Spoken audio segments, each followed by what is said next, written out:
So let's continue to talk about Patrick Beverley's ESPN media run. He's been on his press run up there at ESPN.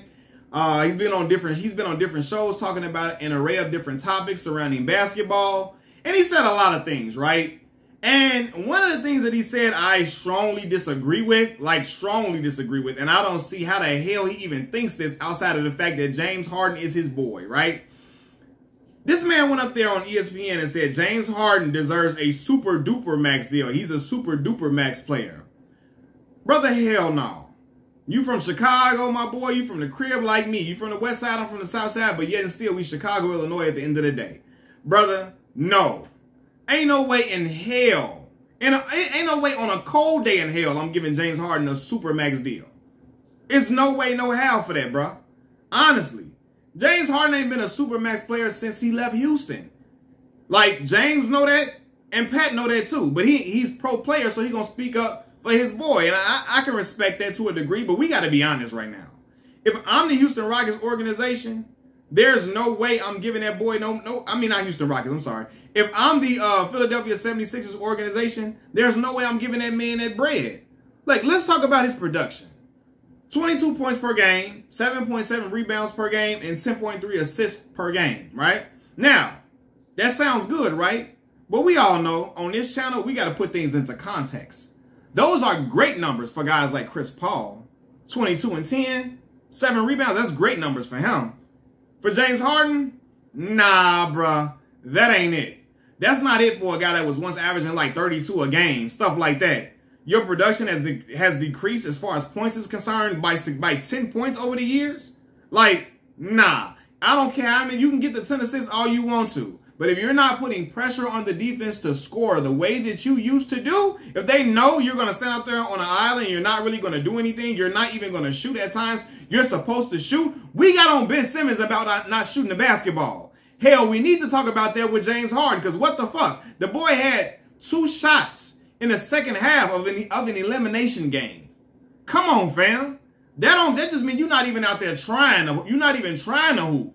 You're not even trying to ball. It was a close game. And he only had 2 shots in the second half. Come on, fam. Like, I'm not giving you no bread for that. Most importantly, the brother is shooting 41% on the season, which is not good. It's not. So at that point, yeah, that 22 and 10 is great numbers for Chris Paul. But for a guy that was out here and people were looking at him as one of the greatest scorers to ever grace this league. People were saying he was a better scorer than Michael Jordan, better scorer than Kobe Bean Bryant, so on and so forth. Now everybody's scratching their head looking like, what the hell happened?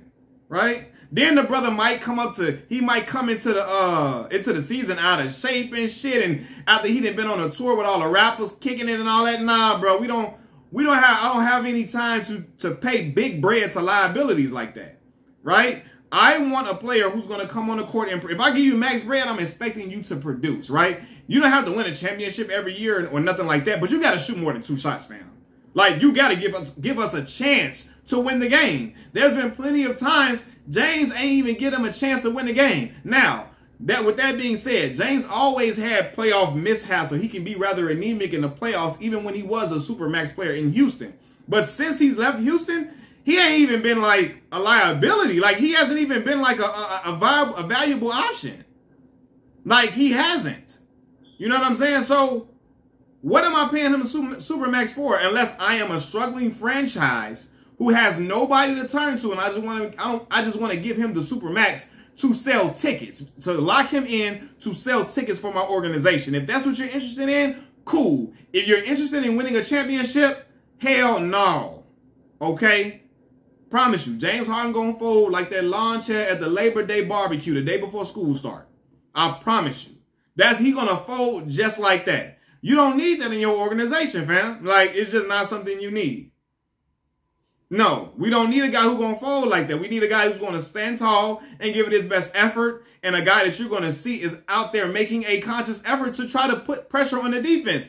He ain't done it in a long damn time, fam. He can have a good game here or there, but the James Harden of old is gone until I see something new. And we can only pay you off of what you have done for me lately, not what have you done for me throughout your whole career. That's not how this works.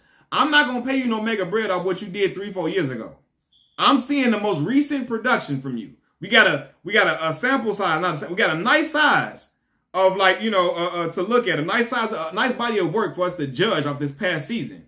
And James ain't been it. He ain't, man. Like, and I'm not paying a guy, I'm not paying that bread to a guy that's just, he playing all right. Like, nah, bro. Even in the season, James had what? 22 points one game. The last game, what did he have? 25, not even 25, 13 points the game before the last on 25% shooting from the field. He had 11 points the game before that. Then in the regular season. Then and again in the playoffs, the boy shot 2 shots in the second half of a close game against the against Miami. Like, nah, bro.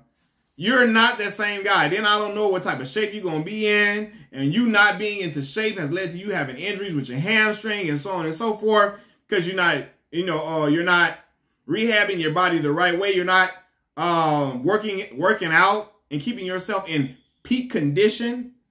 I don't know what I'm getting from James.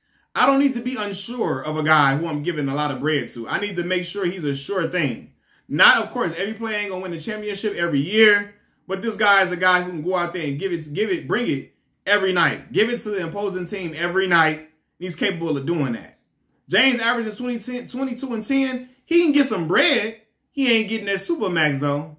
That's without question. That's off the table. So, Pat, I know you talking up for your boy just like the same way Matt Barnes is speaking up for his boy, Chris Paul. Or maybe you just speaking because you're a pro player. And maybe you thinking in hopes that you ever get there. And James, Pat ain't never going to get these numbers. But, right, I guess he's saying, look, if I were to ever get close to some numbers like this in whatever situation, even if it's on a bad team, he looking like, I need to say that these are all Supermax contract numbers. So, hopefully, potentially, if I ever go to a horrible team and be the leading scorer and give me a couple of decent assists, I can get that same type of bread. So, I got to speak up that this is Supermax money.